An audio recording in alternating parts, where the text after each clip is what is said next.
Hello, my name is Kelley Duren-Jones, and I am a virtual business support specialist, author, owner, and creative at Virtual Admin Solutions.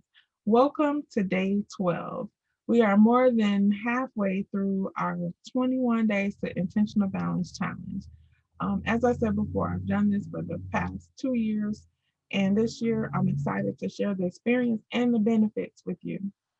So I would love for you to chime in and tell us how the challenge went for you. Was it beneficial? Share some of your wins and new healthy habits. Share some of your challenges. Let just let me know what you would like to see more of, any ideas you have for future topics or activities. A lot of times in December and January, a lot of people are thinking about their goals and things they want to start doing and things they want to stop doing. But December and January is not the only time you should be planning and working on your vision and goals and healthy habits. This should be a continuous thing that's going on throughout the year. And as a group, as a community, that's what we're going to do. We're going to hold each other accountable through this entire year with activities and challenges and just holding each other accountable. So let me know if you have any ideas or what you would like to see or hear about. I would love for you to chime in on our Facebook community, or if you're on YouTube, we'd love to hear from you, and I can't wait to hear from you all. I'll be, sharing my experience. It's been growth and some challenges for me too, and so we're all growing together. And today, as I said, is day 12, and our topic today is the power of a changed mind. And our scripture comes from Romans 12, chapter 12, verses 1 through 2. And it talks about offering our bodies as a living sacrifice, which means to present our bodies, our lives, and actions totally to Him. I like to read from different versions of the Bible, and today I'm going to reference from the Message Bible. So the Message Bible says, take your everyday, ordinary life, your sleeping, eating, going to work, and walking around life, and place it before God as an offering, embracing what God does for you is the best thing that is so let me start over. Embracing what God does for you is the best thing you can do for Him. So I'm going to read that again. Verse 1 in the Message Bible says, take your everyday, ordinary life, your sleeping, eating, and going to work and walking around life, and place it before God as an offering. Embracing what God does for you is the best thing you can do for Him.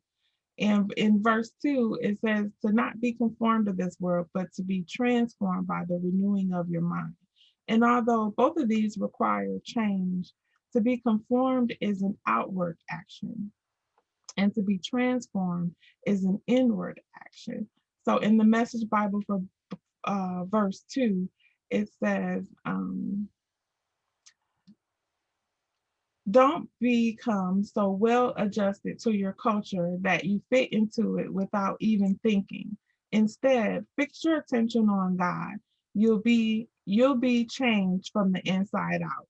Readily recognize what he wants from you and quickly respond to it. Unlike the culture around you, always dragging you down to its level of immaturity, God brings the best out of you and develops well formed maturity in you.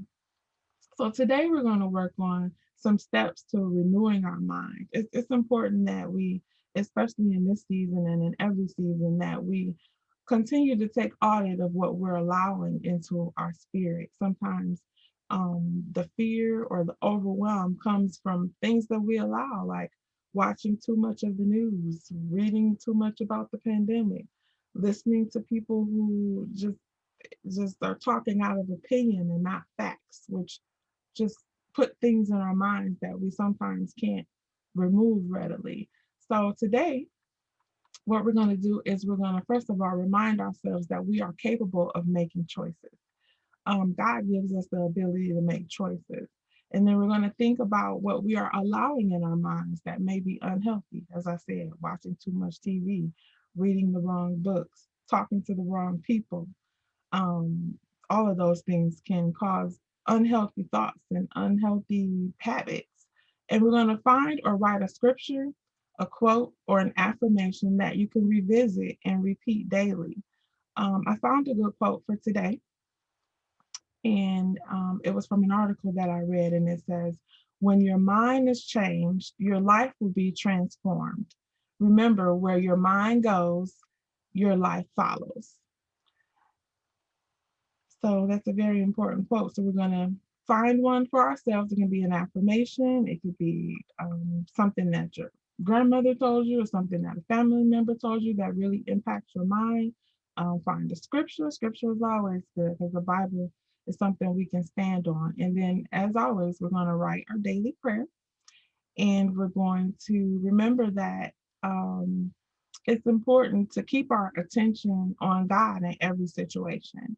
And then we're going to show up, be intentional, and expect great things. I'm excited to hear from you today. Have a great day.